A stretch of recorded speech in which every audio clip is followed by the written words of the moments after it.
Yes, so we had a very interesting session just now. I feel my brain spilling out of my head, because of all the philosophical as well as discussions that we've actually been having, whether it's related to religion, politics, and what's actually happening in the countries in this region. We are actually joined today, or rather right now, by Gary, who used to be the chief executive of Humanist International. Oh yeah. It's a terrible way to And this is the challenge of being a new organization who's going to be ratified.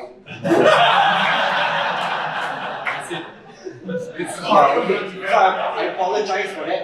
I don't know whether you can see my face little bit. So anyway, I would like to give Gary, some time to actually make, perhaps 2 to 4 or 5 points about, what has actually been transpiring just now for the last session. So Gary, can you make your opening remarks there? Thank you. And can I just add my own thanks as well to the organisers for this conference. It's been a really fascinating conference to listen to all the speakers and to be able to be in Singapore for the first time and find out about the wonderful work we're doing.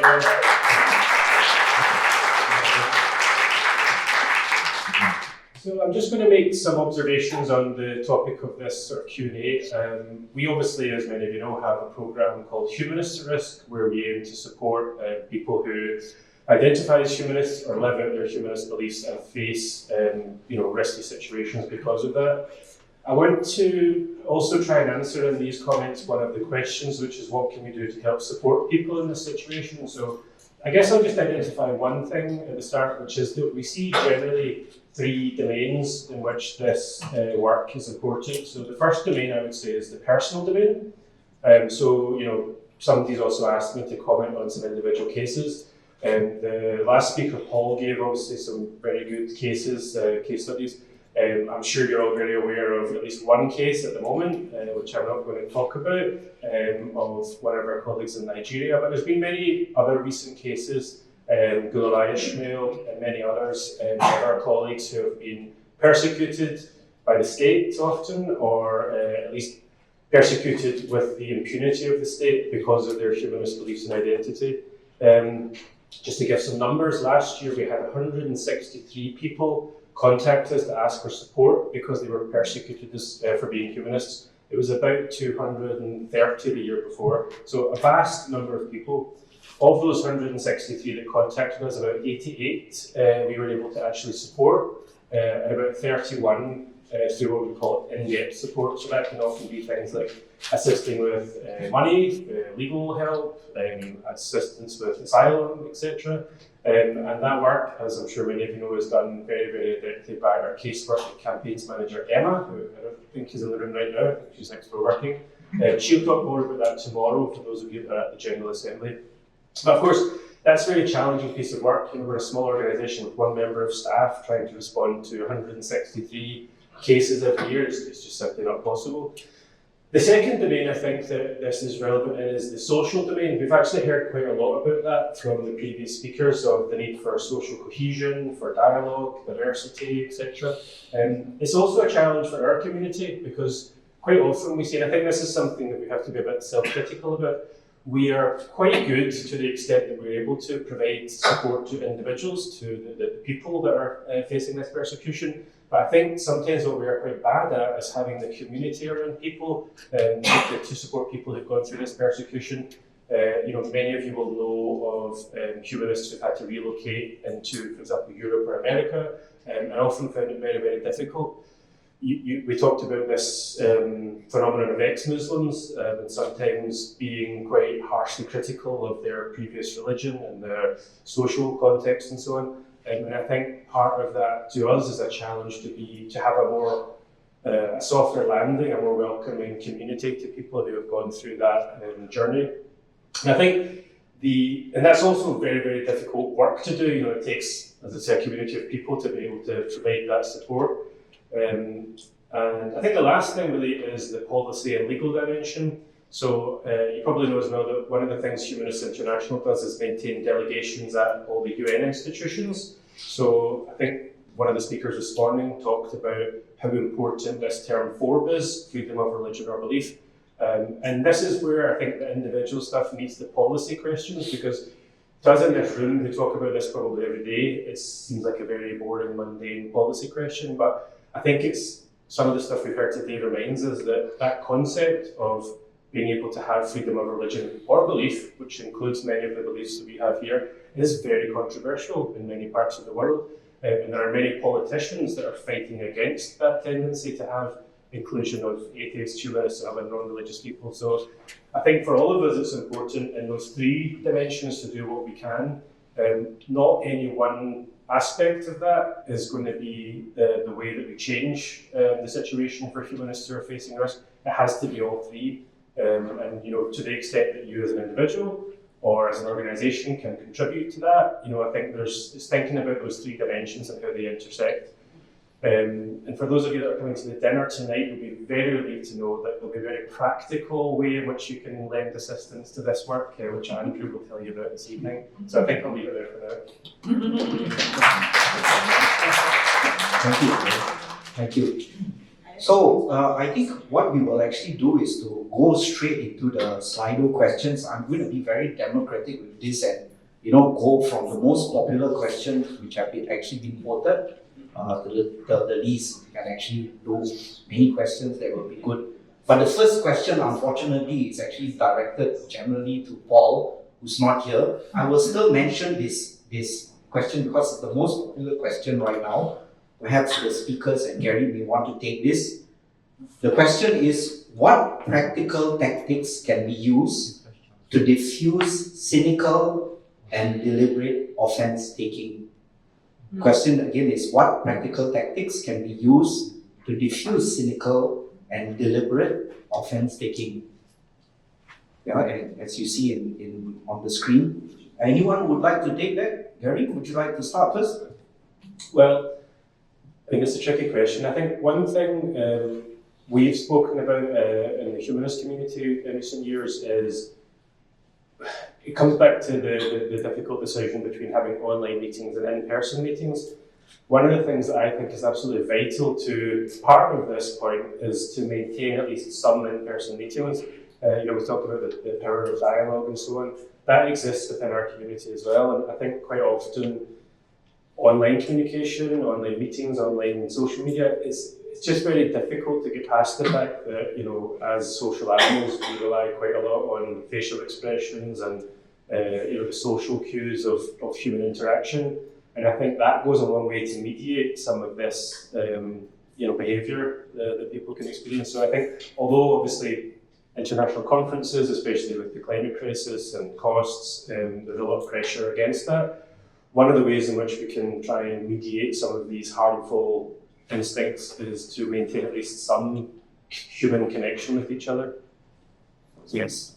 So we're going back to the common sense way of actually speaking to people and interacting with people. Anyone else would like to just add on that? Okay. Okay. Yeah.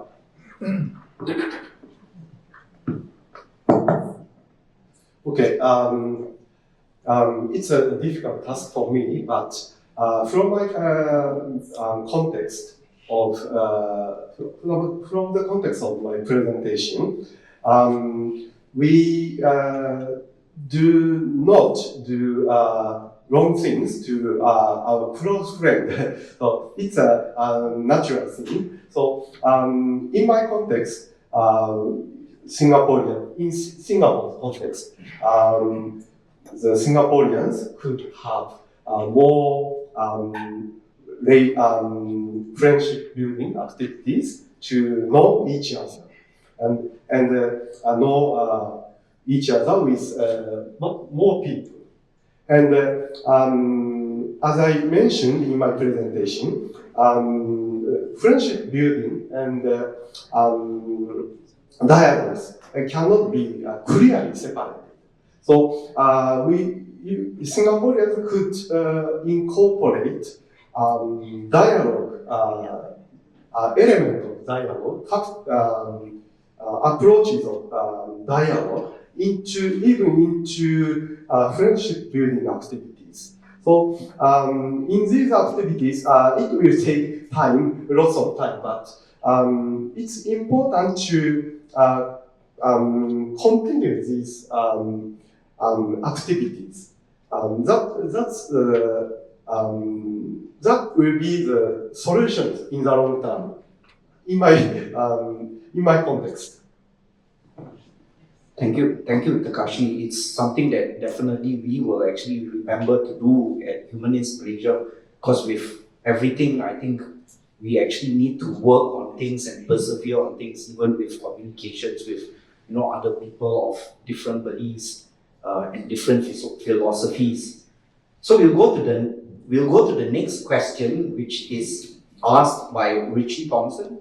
I think Richie is actually with the Humanist UK. Yes, hi Richie.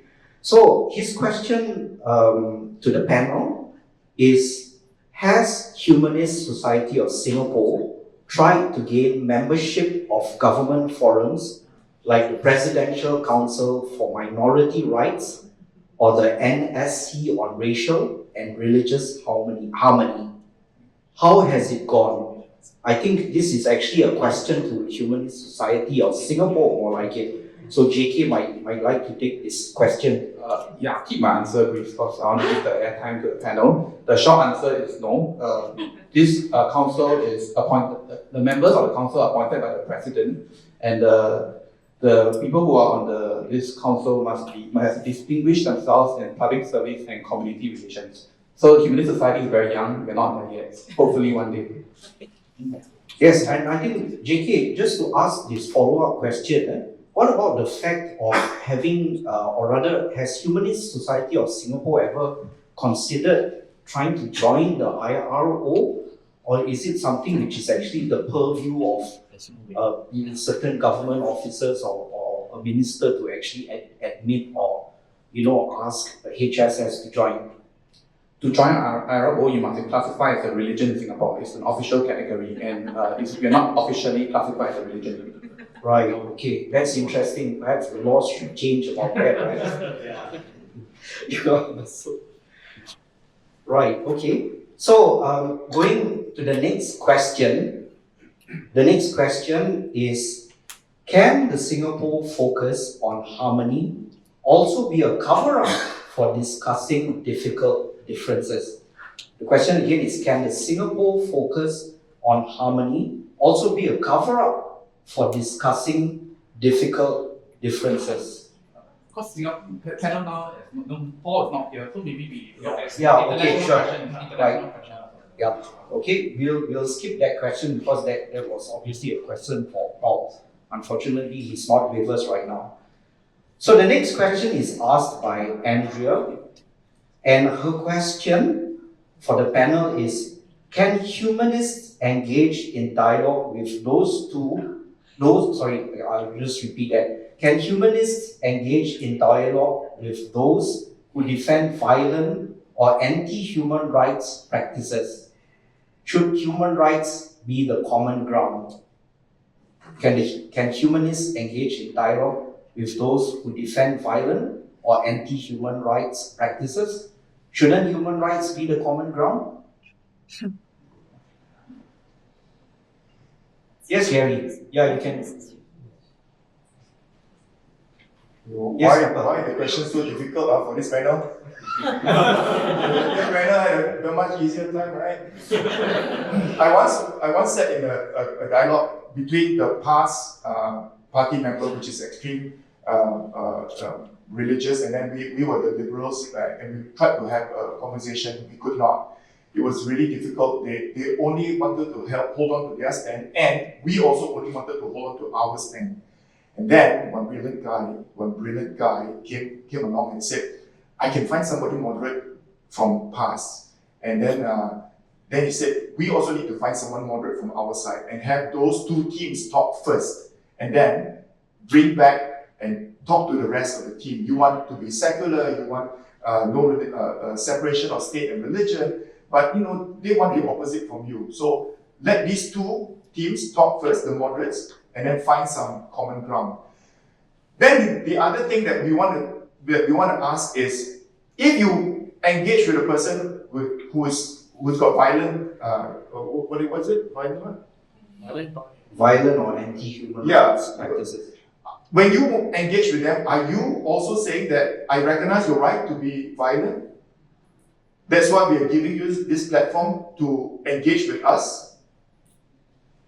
So that's also another thing that we always consider before we go into this kind of dialogues, especially with people of these extreme views.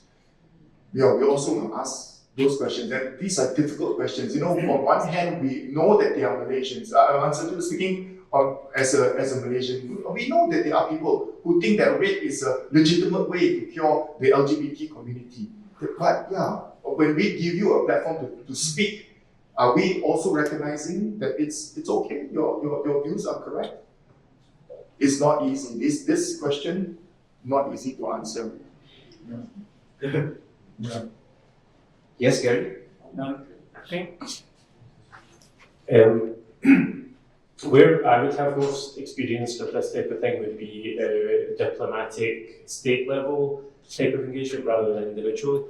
And I think Humanist International, since its founding over 70 years ago, has always been committed to multilateralism and the idea that we would engage with all states, regardless of the policies which we disagree with. And I think, generally speaking, that is a very good guiding principle. That extends to some degree to other NGOs, which you would class as anti-rights groups, anti-choice groups, things like that. That's where it gets more tricky.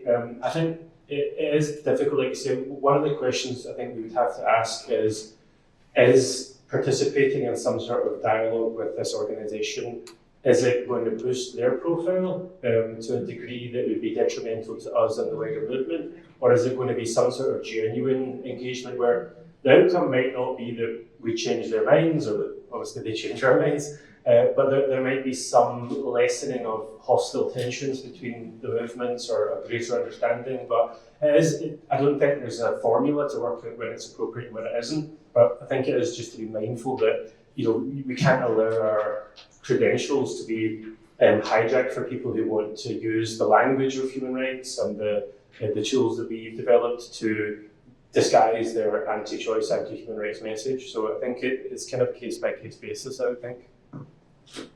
Okay, thank you, Gary. We'll move on to the next question. The next question, actually, this question is also kind of directed to Paul. What do you think about cancel culture?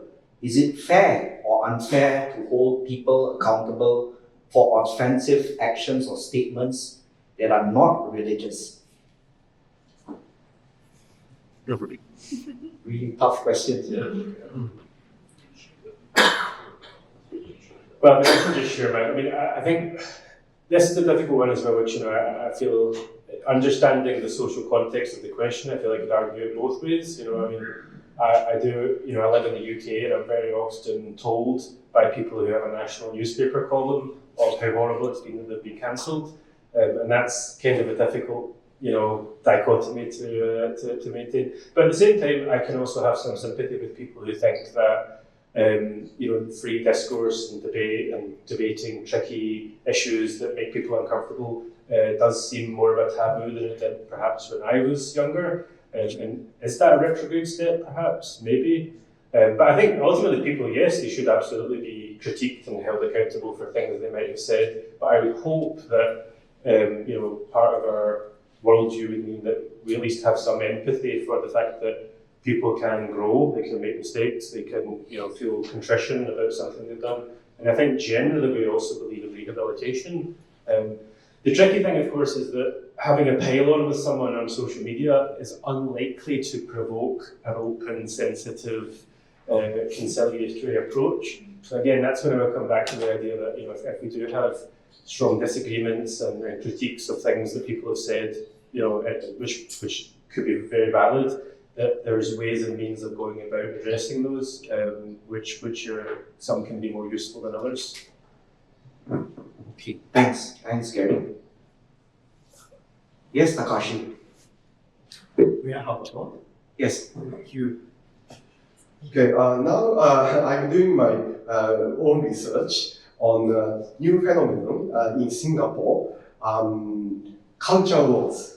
Actually, LGBT issues. In Singapore, the gun control or this kind of thing, like United States, are not issues. Mostly LGBT issues. So I listen to the voice of LGBT people, pro-LGBT organizations, and conservatives. They themselves, they call themselves conservatives. So conservatives argue that we are facing cancel culture. So we are demonized, we are rejected, we try to organize a meeting, but we are rejected, something like that. So, cancel culture has sometimes severe effect on the attacked people. They lose their livelihood, they cannot, they lose jobs, income. So very harmful to those who are affected. So this is a serious attack. So if, as Imran mentioned in the morning session, if both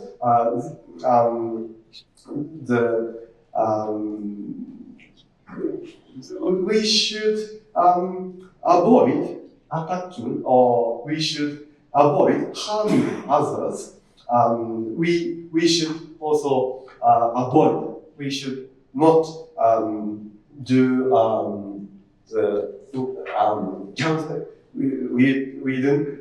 we should not use the tactic of cancel culture.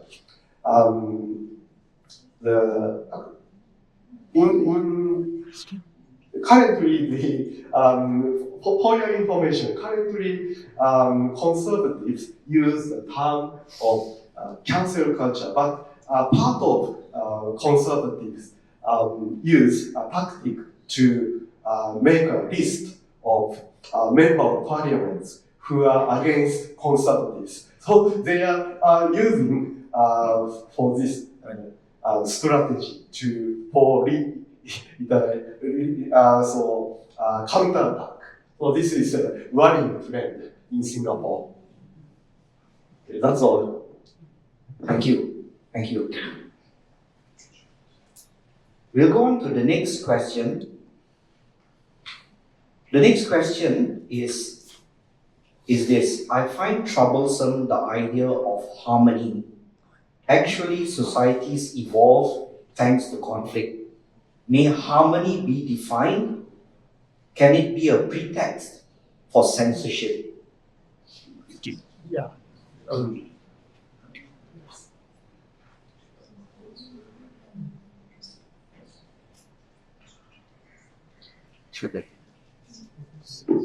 Happy to go. Yes, Gary, go ahead.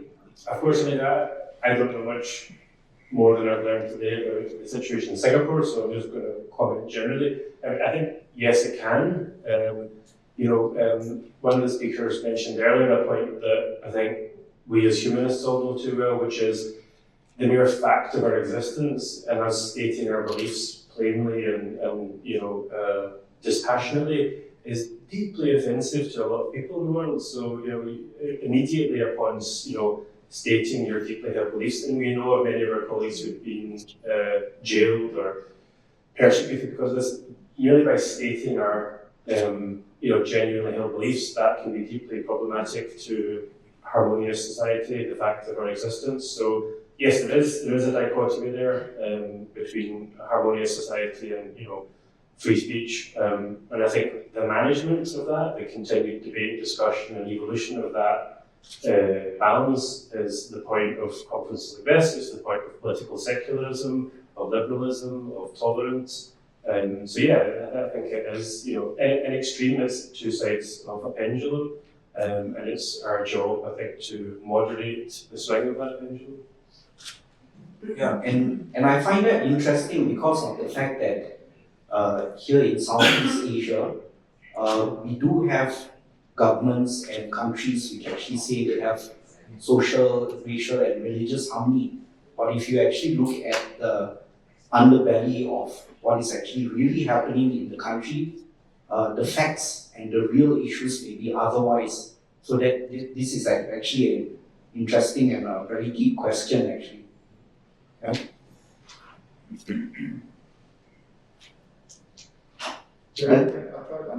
Yes, Pepper, go ahead. When Malaysia gained independence, the British told Tunku that it would be impossible. Your country is too multiracial. And they pointed to India and said, even Gandhi couldn't hold India together. It partitioned sadly, into Pakistan and then after that into Bangladesh. But Tunku was a stubborn man. He said, no, we will show the world that it's possible to live in a multiracial society. And I think that in the first years of our independence, we were headed in that direction. I had the good privilege to meet teachers who were in a teachers training college, and they attended the teachers training college in 1962, 1965. This will be 5 years after our independence. And there was a there was a Chinese guy there, and I asked him, why did you want to be a teacher? And then he explained, because it's a noble thing, I wanted to build the country. And then I asked him, what subject do you teach? And the Chinese guy said, Malay. I said, wait, but you're Chinese. And he goes, yeah, but I learned the language and I want to teach that language.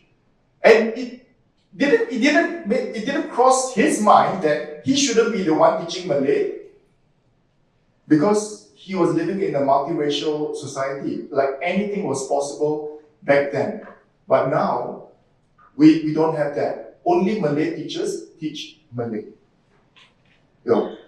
And when we see Malay girls, and you can watch them on TikTok, they are speaking Mandarin. And they get comments. What, isn't Bahasa good enough for you? You have to learn Chinese. Why?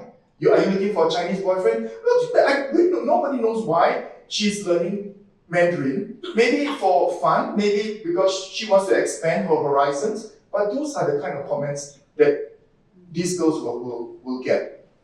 So when you talk about harmony, I don't know who is the one derailing harmony. For Malaysia, who was the one who was derailing harmony?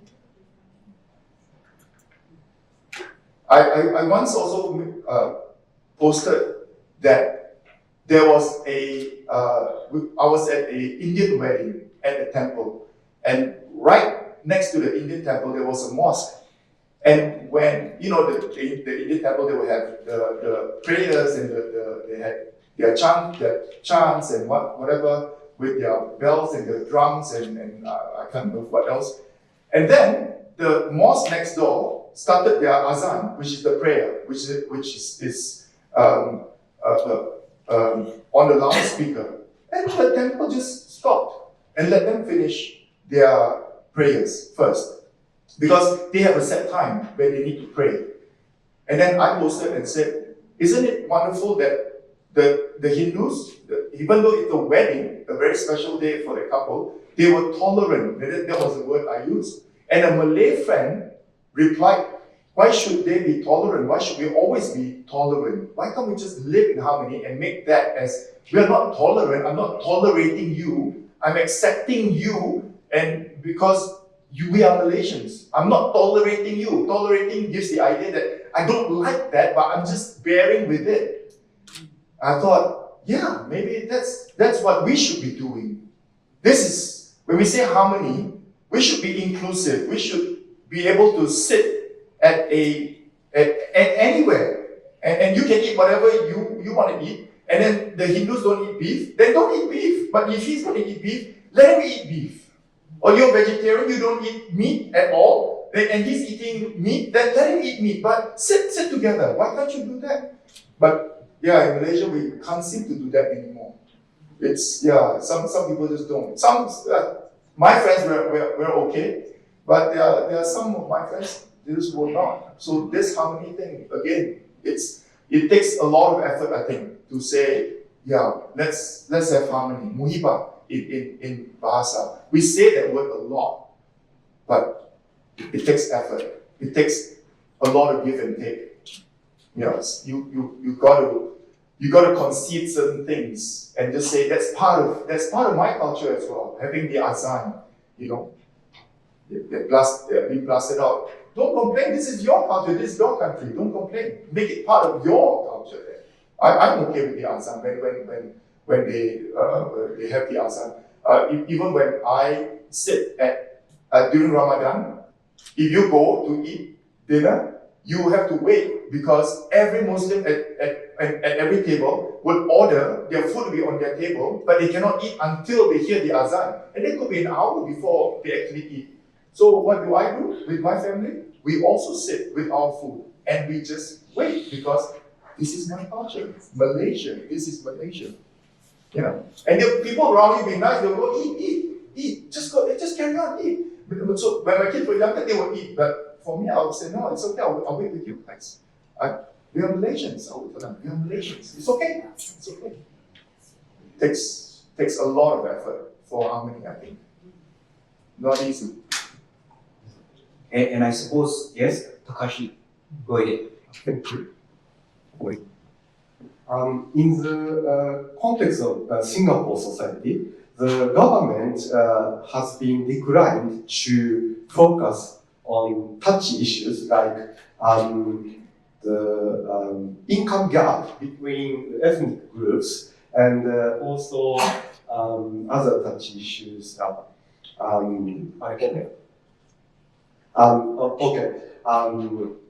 Discrimination by specific ethnic group against other ethnic group. Once ethnic based organization tried to pick up this issue, income gap between ethnic groups, the government stopped this debate. So the government, Singapore government wants to keep harmony without focusing these touchy issues. But nowadays, I think young Singaporeans are bravely discussing these issues in the mainly non-organizations driven debate, dialogues. I believe so. Thank you. The next question, this is actually more of like a statement or a comment. It's by Hui Fen. And she states, as a Chinese person, I was highly uncomfortable to see Dr. Pepper Lim Chinese-plaining Malay or Muslim culture in front of actual Malay audience members.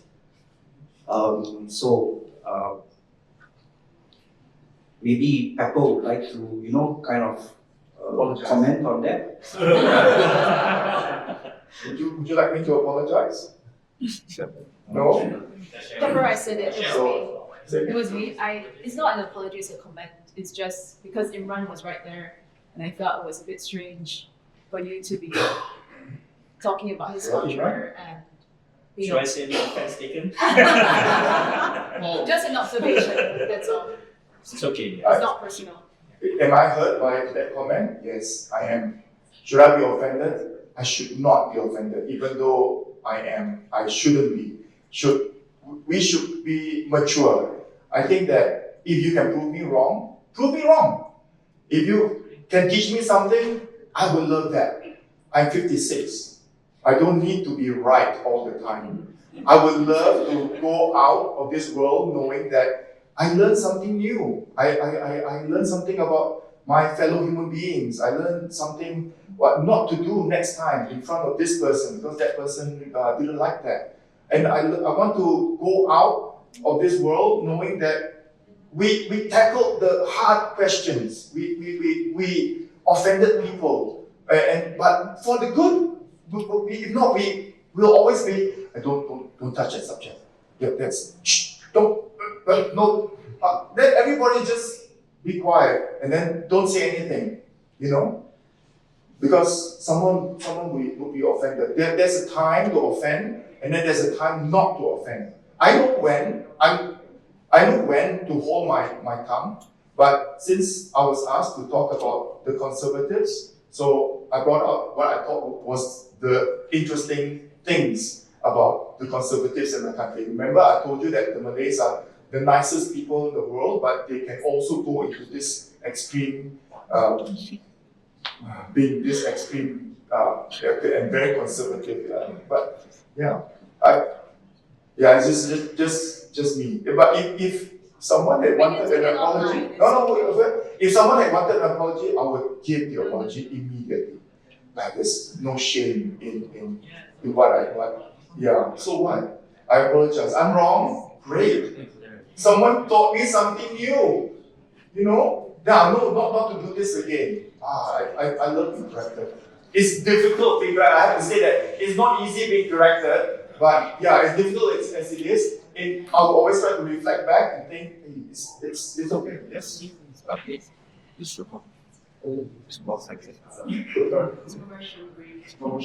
Okay, with my answer? Everybody okay with my answer?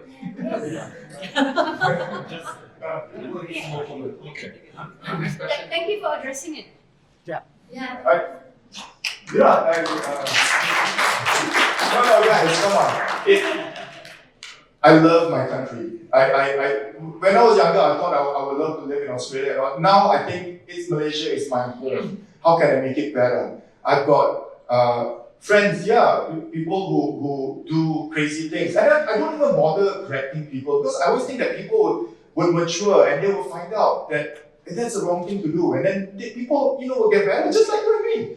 Why should we always be the ones correcting people? And yeah, if sometimes when I get really angry, I would reply by saying, "Where were you when I was demonstrating for the rights of the LGBT in Malaysia?" That's such a dangerous thing to do, But I was there. Where were you when I was standing up for workers' rights on May 1st, asking for minimum wage? I know the answer is you were nowhere. But I did all those things. But that's not the way to answer those questions. The way to answer those questions, why did you feel offended? Shall we move on? Yes. Yes. Okay. Yeah. I'm just saying that this part of the world is sensitive, Yeah. Yeah. Can I answer? Go ahead, Oh, Kashi. wait, you want to answer? Okay, Yes, so Laura. I would like to attend for this. Can Singapore Focus and Harmony also be a cover-up for discussing the issue of differences? Yes, I think we should. I mean, remembering how the riots was happening. And I come from the environment where I handle the ex-Muslims and the kind of environment that they come to me for advice, right? And my advice will always be, do not try to go against the flow, right? For Singapore context, is my opinion, not HSS policy, but to me, we must always maintain harmony and peace at all times, all right? When we are discussing difficult questions, when not as a cover-up, but we say at this particular moment in time, it's not a good time to discuss about it. But we will try to settle what we have now. And when the time is right, when those people who are willing to accept, willing to open up, we will address the issues again. Same that, I just go back to how I come from an environment where I'm married to a non-Muslim, a Hindu who is practicing. And I have a daughter who comes and talk about same-sex marriage. And I know my partner, no way, this is wrong. This is not our culture, we cannot. So she said, how? I said, no, because he's not open to it, no point forcing the issue. Right? No point. The time will come when he will change, when he sees the scenario, he will change on his own. The right time will come. Right? So, and that's it. We must always maintain harmony and peace. Wherever it's not about trying to cover up, but it's about let's just put aside. Let's put it aside first. When the time is right, we will use it again. That's what I think it is. Thanks, Nora. And you know, objectively speaking, the discussion that Pepper actually gave just now, the challenge that he actually has with speaking about racial and religious issues is actually tied up with the fact that Malaysia is very much a Malay Muslim majority population. So you cannot escape from the fact that when we talk about racial and religious issues, you definitely have to talk about Malays and Muslims in the country. That's, I think, quite inevitable in that sense. So we will go on to the next question, which is, we actually have quite a number of very interesting questions actually. I find this quite interesting myself. Wouldn't it be better to complement interfaith dialogue with long-term policies of scientific and critical thinking education for a humanist, non-religious future? Closed up right there.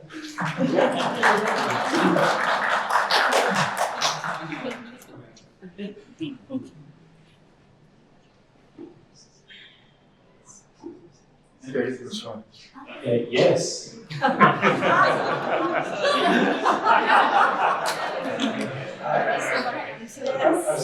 I've said this thing before to different people. I mean, when I worked for the Humanist Society of Scotland, one of my jobs was to be involved in interreligious interfaith dialogue, and it's an aspect of the job which I didn't know much about, but I got to really love. And I think one of the reasons why I really enjoyed it was great to be able to break down some misunderstandings of what religious people had about humanists and atheists. But also I mean, what Pepper was saying about tolerance, I actually think I disagree. I think of tolerance not being good enough, that we have to have more of a developed empathy or respect. I think I disagree. I mean, I think to some extent, I think the best that we can really hope for is tolerance, because there are some beliefs and some practices and some opinions which I find intolerable, and you know, I will begrudgingly give tolerance to some degree to my fellow humans who have different opinions from me, but I will do it begrudgingly occasionally. And I think one of the things that I think actually puts humanists in a good position for this work is that I actually believe our beliefs are better. I think our belief in universal human rights and liberty and an open society, I think it is a really fundamentally sound practice for how to live in a harmonious society, or as harmonious as can be possible. As Andrew said at the start about people defining their own paths forward with life, their own route to happiness, and I think that actually puts us in a really good position to be involved in this work. But I don't think it has to be sameness. We can celebrate the differences, and we can be reassured in our in the benefits of our own beliefs. So I guess that would be my comment. Yes, question. Yes. Unfortunately, I don't think this will happen in Singapore, at least in a short term, because the government conveniently use ethnicity and religion to mobilize people. Because in Singapore, there are lots of ethnicity-based organizations, religion-based organizations. Government provides subsidies for these organizations to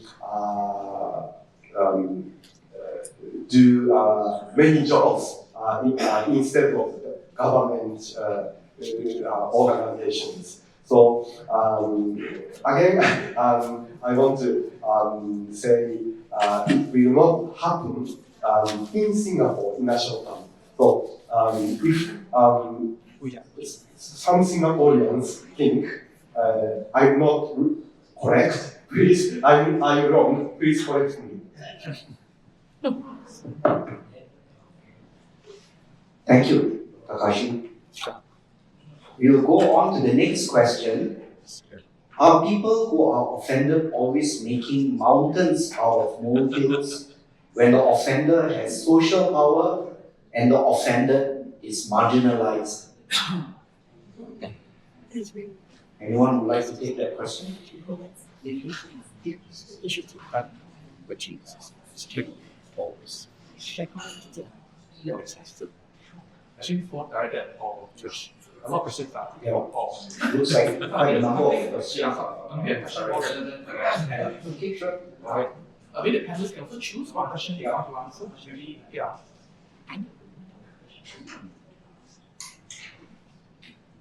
Okay, the next question, which I think the panel can actually answer. Are people who dialogue not religious, not religions or ideals? I don't actually understand the question. Okay, the next question. How do the challenges and solutions for protecting non-religious individuals differ across various countries or regions? Well, I mean, I can give some insight into the work that Humanist International does here. I mean, of course, the overriding concern that we have is one of security and safety. So there are many countries in the world, some not terribly far from here, where you cannot be an open humanist or atheist, where it's something that would be illegal and you would face, consequences from the state or from the social situation if you were to be open about that. So safety and security is the overriding concern, so confidentiality, cryptic communication, this type of thing. And so I spoke before about these three different components: the personal, the social, and the political, the policy. There are many countries in the world where you will not have a discussion about the freedom of religion or belief policy. You're not going to be discussing that in Scandinavian countries. But we know the countries in which that discussion is not going to be happening soon. So it might be more about the personal support. How can we support individuals in that country who want to be at the vanguard, who want to start meeting up? I mean, I know there's even people in this room that I can see now who live in countries where even meeting up with, for a coffee with some of your colleagues would be an extremely risky thing to do.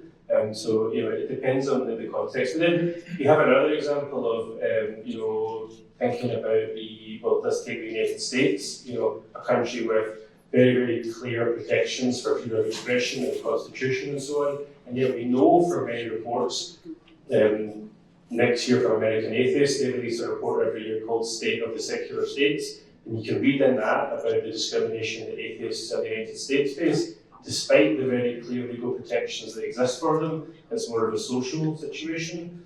And so, it very much depends on the context in which you're operating, what kind of tactics and things you would like to do.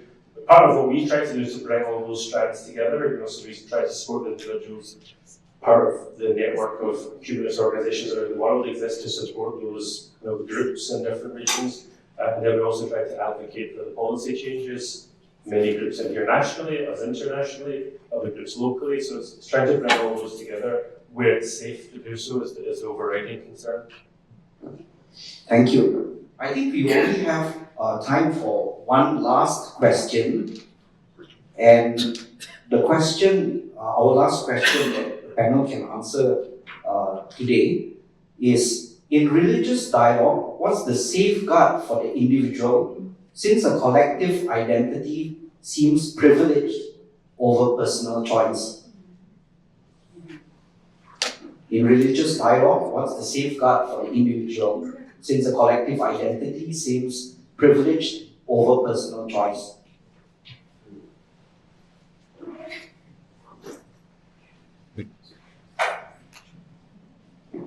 In Malaysia, none. So you just have to watch what you say and know what can be said in public and what can be only said in within closed doors. Yeah, even if you announce this is a safe space, it doesn't, no protection. Okay, So I think we've answered the last question, but if anyone wants to make any last final remarks, Gary, Kapil, Takashi? Okay, I think we've wrapped up this session. Thank you everyone for your attention and thank you to the panel. Thank you. Okay, I'll give some closing remarks on behalf of the Humanist Society. Okay, so we reached the end of the program today, but not everything because tomorrow there's a general assembly. Okay, but I would like to take the opportunity to thank the Humanist International, Gary and Andrew, for giving the Humanist Society the opportunity and the privilege to organize this. It's truly been a privilege, to welcome so many people and so many wonderful people from all around the world. We have learned a lot from about the country.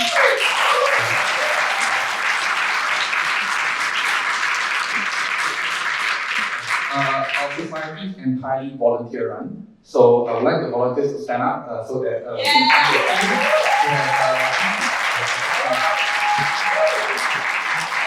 have work for.